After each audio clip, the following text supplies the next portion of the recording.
Assalamualaikum warahmatullahi wabarakatuh. Selamat pagi rekan-rekan semua. Hari ini kita mau belajar PKS 2, Pengantar Komputer dan Software 2. Materinya tentang perulangan 2. Ini subbahasannya tentang while dan do while, karena minggu lalu di perulangan 1 kita sudah belajar tentang for atau pencacah. Nah, hari ini kita akan lanjutkan tentang while dan do while. Oke. Nah, tujuan kuliah hari ini yang pertama, teman-teman mahasiswa mampu memahami pengulangan while dan do while dengan penggunaannya serta memahami elemen apa aja sih yang ada di dalam pengulangan tersebut. Nah, di yang kedua, mahasiswa dapat menggunakan notasi gimana cara bikin while, gimana cara bikin do while yang sesuai dan benar. Kalau minggu lalu kita sudah bahas notasi menggunakan for atau pencacah. Nah, di tujuan kuliah yang ketiga, teman-teman mahasiswa dapat memanfaatkan jenis pengulangan dengan tepat dan menyelesaikan persoalan sederhana yang diberikan. Jadi nanti kita ada beberapa studi kasus yang mau kita selesaikan menggunakan while juga do while. Oke. Latar belakangnya minggu lalu sudah saya jelaskan, tapi mungkin beberapa rekan-rekan masih ada yang belum paham kenapa harus pakai pengulangan.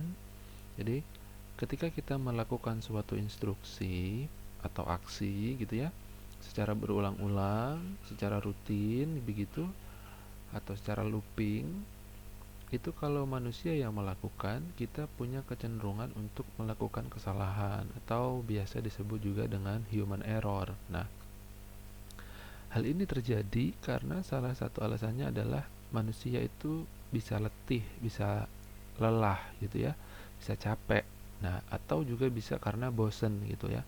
Jadi kalau manusia itu bikin mobil seperti ini, seperti di gambar ini, pasang bannya itu bisa aja mobil yang ke 1001 bannya agak longgar gitu ya. Tapi kalau ini dilakukan oleh mesin yang disambungkan dengan sebuah perangkat cerdas komputer gitu ya, ini performanya bisa sama, mau 5.000 mau 1 juta mobil, asalkan nggak mati listrik gitu ya, asal nggak ada gangguan teknis, dia akan terus bekerja dengan performa yang 100% baik dan benar, dengan akurasi yang hampir 100% gitu ya. Nah, inilah kenapa kita harus belajar perulangan atau looping. Nah, dalam pengulangan atau dalam looping itu ada 2 elemen. Ini elemen yang pertama kondisi pengulangan atau ekspresi logik. Nah, di kondisi pengulangan ini, kalau kemarin kita belajar for, itu ada 3 kondisi. Ya, ada 3 pencacah yang teman-teman tanya, kenapa sih Pak harus dibedakan pakai titik koma? Nah, itu kondisi pengulangan for memang seperti itu, dibagi menjadi 3 bagian. Nah, atau dicacah menjadi 3 bagian. Nah, kalau di while dan do while ini cukup satu aja kondisi pengulangannya, tapi yang sama adalah badan pengulangannya. Nah, yang membedakan apa? Nanti letak badan pengulangan dan kondisi pengulangan ini yang membedakan while dengan do while. Jadi kalau while itu kondisi pengulangannya ada di awal. Jadi seperti ini, mirip. Kondisi pengulangan baru badan pengulangan. Nah, ini yang ada di while. Kalau di do while itu dia dibalik. Dia badan pengulangan dulu baru kondisi pengulangan. Seperti itu.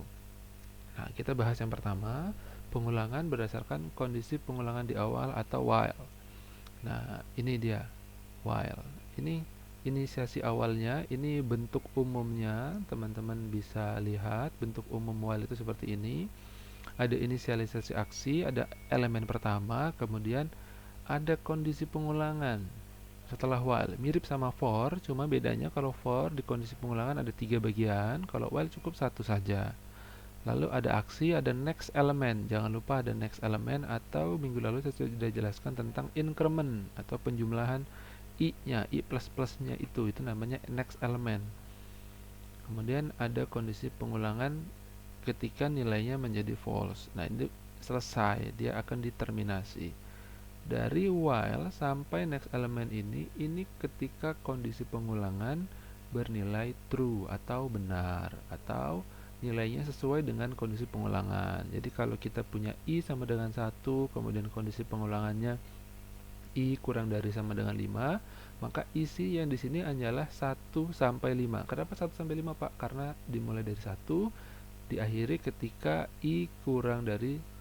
ketika i tidak sama dengan 5. Sedangkan kondisi pengulangannya adalah i kurang dari sama dengan 5. Jadi kalau kondisi pengulangannya i kurang dari sama dengan 5, maka dia berhenti ketika nilainya adalah 6. Nah, itu masuk ke kondisi pengulangan yang sama dengan false atau berhenti. Jadi di sini hanya akan ada mencetak, misalkan kita cetak i-nya hanya akan dicetak sebanyak 1 sampai 5. Kenapa 1 sampai 5? Karena dimulai dari 1, kondisi pengulangannya adalah ketika i kurang dari sama dengan 5. Jadi 5 itu masih termasuk karena pakai sama dengan ya. Kalau di sini i kurang dari 5, berarti yang dicetak hanyalah 1 sampai 4, dan 5 itu masuk ke dalam kondisi false. Seperti itu, teman-teman. Oke. Ini apa namanya? Flowchartnya. Flowchart ini yang digunakan oleh teman-teman untuk menggambarkan kondisi while-nya nanti. Oke. Nah, di while sendiri, yang pertama itu pengulangan dikendalikan oleh elemen pengulangan yang diinisialisasi sebagai first element dan diubah nilainya dalam badan pengulangan menjadi next element. Ini yang tadi di first elementnya berapa, kemudian nanti first element ini kalau dia masuk kondisinya, dia akan diubah menjadi next element. Bagaimana caranya? Nanti kita lihat di program, di script programnya. Kemudian yang kedua dari while adalah aksi akan dilakukan selama kondisi pengulangan masih dipenuhi. Sudah saya jelaskan tadi.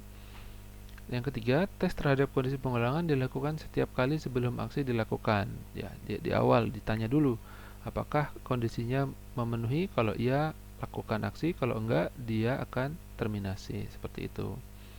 Kemudian yang keempat, pengulangan ini berpotensi untuk menimbulkan aksi kosong atau tidak pernah melakukan apa-apa karena pada tes yang pertama kondisi pengulangan tidak dipenuhi atau langsung nilainya false, jadi nggak melakukan apa-apa. Contohnya i sama dengan 6, sedangkan di sini kondisi pengulangannya adalah i kurang dari sama dengan 5. Jadi dia langsung terminasi. Jadi aksinya tidak dilakukan apa-apa. Jadi kosong aja programnya hasilnya.